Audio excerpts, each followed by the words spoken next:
On, man, and we're going to talk about a topic that every I love, which is business entrepreneurship, veteran-owned businesses. How important is it to support veteran-owned businesses? Thanks again for having me on, Neil. I think it's huge, but as a veteran, that's something near and dear to my heart. I've had the privilege and honor to talk to several. I think we've done about 30 episodes of the Veteran Entrepreneur Spotlight, where we talk to these guys about their business and what got them going and what drives them and the passion that they have for what they're doing. And it's just one, it's amazing stories. Two, it's people who truly care and they bring that drive and that work ethic and everything that they had from the military into their business. And every time I've been able to use a veteran-owned business, I honestly have not been disappointed at all. I absolutely agree. It's something, Sean, that there's something special about going and you protect us. Thank you for your service, which I should be saying every time. But again, we have a short interview. That's the bottom line. Is that it's a vet that basically you protected us. You gave us our freedoms. We should support you now. And I think a lot of veterans aren't able to really plaster everywhere they're a veteran-owned business and or they're a veteran-owned CEO or their CEO's a veteran or whatever. And we really and there's such a huge community that wishes they knew about it, even in your area. Wouldn't you agree? I do agree. I think that the biggest thing that veterans have to understand is they have to work with the Small Business Administration and get their veteran-owned business designation, so that they can advertise themselves as that, and maybe they're disabled or, some other designation that they can get for their business and be able to, advertise it and market it in that way so that people understand, who owns the business, who's running the business. And I think that'll bring more attention to them if they have that veteran designation on there. Absolutely. When you have that veteran designation, so you can't have that unless you go to the SBA. Yes, you got to do all that through the SBA. How about Mhm. foundations? Same thing. No, well, for nonprofits, you can't be designated as a veteran-owned business because it's a corporation at that point. But there are databases that you can become a part of, especially if the work is done in the veteran community.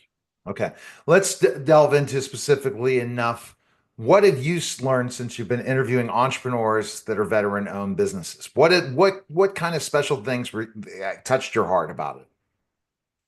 I would say that the majority of the ones I've talked to, one of the biggest benefits that and the reasons that they love being entrepreneurs, they get to control their time and their schedule. To actually have that autonomy to decide, when they're going to work, when they're not going to work.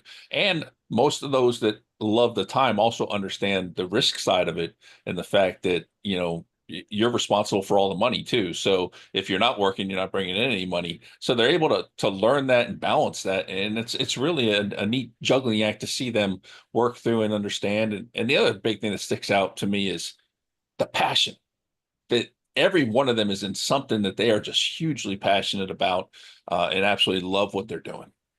Right. And when you have that passion, it's game on. Oh It's yeah, so many absolutely. ways, for sure.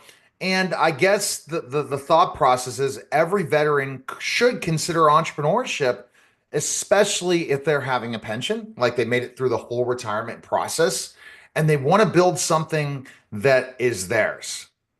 I think it in my mind it's a little bit easier if you have a retirement from the military, if you have disability benefits, things like that.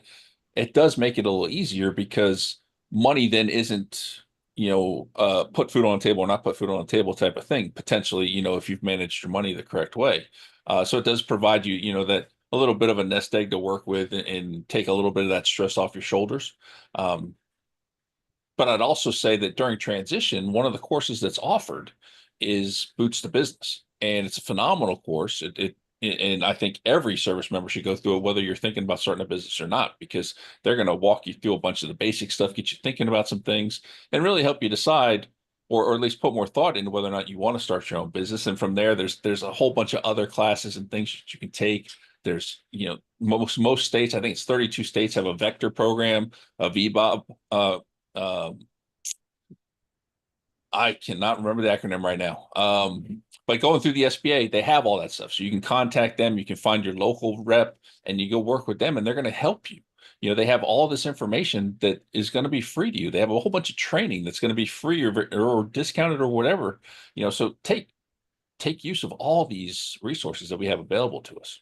You definitely have to. And when you do, it's game on because the opportunities are there. And there's still grants. And this is where you and I should explore this, especially with government cuts.